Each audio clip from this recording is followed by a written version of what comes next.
ஆசீர்வதிக்கும் தேவன் நம்மை ஆசீர்வதிப்பாரே.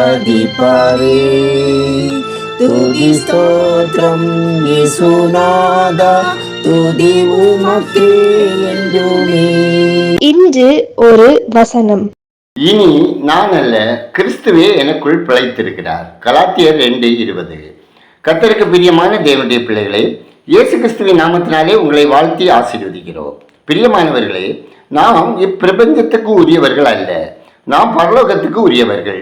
நாம் பரலோகத்தின் சொந்தக்காரர்கள், கிறிஸ்துவுடனே சிலுவையில் அறையப்பட்டவர்கள்.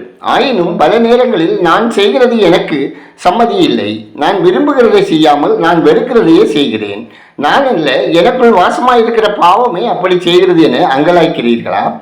மனதின் பிரமாணத்துக்கு விரோதமாக நம்முடைய அவயவங்களில் போராடுகிற பாவ பிரமாணத்தை மேற்கொள்ள நாம் கடவுளுடைய ஆவி உடையவர்களாக காணப்பட வேண்டும். பரிசுத்த ஆவியானவரின் அபிஷேகத்தை பெற்று அவராலே சகல சத்தியத்துக்குள்ளும் நடத்தப்படுகிற அனுபவத்துக்குள் நாம் வர வேண்டும். மாம்சமான யாவர் மேலும் எனது ஆவியை ஊற்றுவேன் என்று வாக்களித்த கடவுளின் பாதத்தில் நமது ஆத்மாவை தாழ்மைப்படுத்தி ஆவியில் எளிமை உள்ளவர்களாய் காத்திருந்து பெற்றுக்கொள்ள வேண்டும். எவர்கள் தேவனுடைய ஆவியினால் நடத்தப்படுகிறார்களோ அவர்களே தேவனுடைய புத்திரர் என்றும் அப்பா பிதாவே என்று கூப்பிடும் புத்திர சுவிகாரத்தை பெற்றவர்கள் எனவும் வேதம் நம்மை எச்சரிக்கிறது.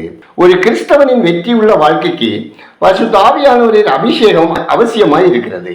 பரிசுத்த ஆவியானவரின் வல்லமையை நாம் நம் வாழ்வில் பெறுவதற்கு நொறுங்குண்ட இருதயத்தோடு நம் ஆத்மாவை தாழ்த்தி, என்னால் ஒன்று செய்ய முடியாது, உம்மால் எல்லாம் ஆகும் என அர்ப்பணித்து பரிசுத்த ஆவியானவரின் துணையோடு இனி நான் அல்ல, கிறிஸ்துவே என்னில் பிழைத்திருக்கிறார் என அறிக்கை செய்வோம்.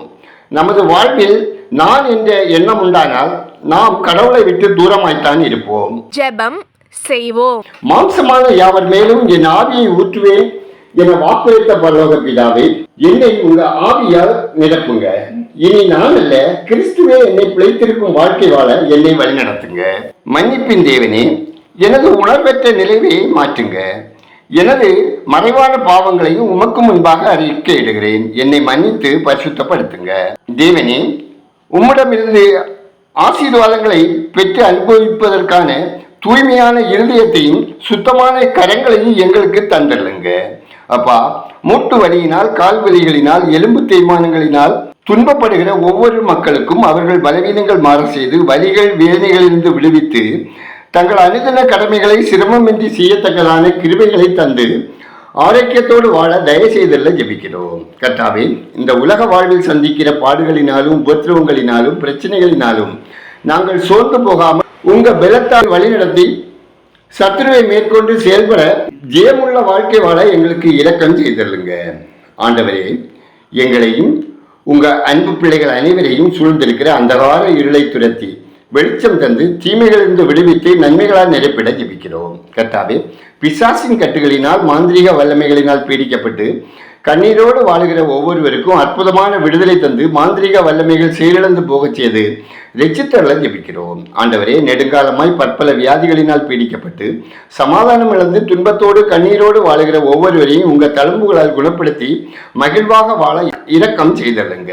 கர்த்தாவே, ஒவ்வொருவரின் கையின் பிரயாசங்கள், அப்பம், தண்ணீர், வருமானம், தொழில், வேலை, வியாபாரம், விவசாயம் ஆசீர்வதிக்கப்படவும், வருமானம் குடும்ப தேவைகளுக்கு போதுமானதாக இருக்கவும், வீண் செலவினங்கள் தவிர்க்கப்படவும் தேவரே தயவு செய்தல்ல ஜெபிக்கிறோம். ஆண்டவரே, ஒவ்வொரு பிள்ளைகளும் பள்ளி கல்வியிலும் வேத அறிவிலும் வளர்ந்து பெருகவும் தேவரீர் பிள்ளைகளை வேதத்துக்கு புறம்பான அழகு, ஆடம்பர, நடத்தை, பேச்சு ஆகிய செயல்களை தவிர்த்து பாதுகாப்பாய் பரிசுத்தமாய் வாழ வழிநடத்திட ஜெபிக்கிறோம். ஆண்டவரே, இந்த நாளில் பிறந்த நாளை, திருமண நாளை காணும் ஒவ்வொருவரின் மன விருப்பம் நிறைவேற்றி அவர்களை ஆசீர்வதித்திட ஜெபிக்கிறோம். ஆண்டவரே, குடும்பங்களிலே தேவ சமாதான நிறைவாய் பெருகவும், பிள்ளைகள் வாழ்வில் ஆசீர்வாத தடைகள் அகலவும், வேலைக்காக முயற்சிப்போருக்கு ஏற்ற வேலை வாய்ப்புகள் கிடைத்திடவும், வாலிப பிள்ளைகளுக்கு ஏற்ற வாழ்க்கை துணை தந்தள்ளி குடும்பம் தேவ ஆசீர்வாதத்தால் நிரப்பப்படவும் ஜெபிக்கிறோம். கர்த்தாவே, கடன் பாரங்களினால் கஷ்டத்துக்குள்ளானவர்கள் கடன்களை தீர்ப்பதற்கான வாய்ப்புகள் கிடைத்து சமாதானமான வாழ்க்கை வாழவும், பிள்ளை செல்வத்துக்காக காத்திருப்போர் வாழ்வில் குறைகள் அகற்றி புத்திரபாக்கியம் கிடைத்திடவும், கர்ப்பஸ்திரீகளுக்கு சுகப்பிரசவம் உண்டாகவும் ஜெபிக்கிறோம். பயணம் செய்கிறவர்கள் தேவ பாதுகாப்போடு பயணம் செய்யவும் ஆபத்து மோசங்களுக்கு விலக்கி காக்கப்படவும் ஜெபிக்கிறோம். எங்கள் தேசம் ஆசீர்வதிக்கப்படவும் மக்கள் எச்சகரை அறியும் அறிவில் வளரவும் தேவ சமாதானம் தேசத்தை நிரப்பவும் மக்கள் மூட பழக்கங்களிலிருந்து விடுவிக்கப்படவும் ஆளும் பொறுப்பில் இருக்கிறவர்கள் உண்மையாய் நேர்மையாய் செயல்படவும் ஜெபிக்கிறோம். கர்த்தாவே, ஊழியர் மற்றும் மிஷினரிகள் அவர்கள் குடும்பத்தினர் தேவ பாதுகாப்போடு ஆத்ம ஆதாய பணியில் ஈடுபடவும் ஆத்மாக்கள் ஆதாயப்படவும் எதிராக எழும்பும் சத்ருவின் வல்லமையின் கிரியைகள் அழிக்கப்படவும் தேவ மகிமை வெளிப்படவும் ஜெபிக்கிறோம். எங்கள் ஜெபத்தை கேட்பவரே, அதற்கேற்ற பதில் தருகிறவரே, உமக்கு நன்றி சொல்கிறோம். துதிகர மகிமை உமக்கே செலுத்துகிறோம். இயேசுவின் நாமத்தில் ஜெபிக்கிறோம் எங்கள் ஜெபங்களும் நல்ல பிதாவே, ஆமேன்.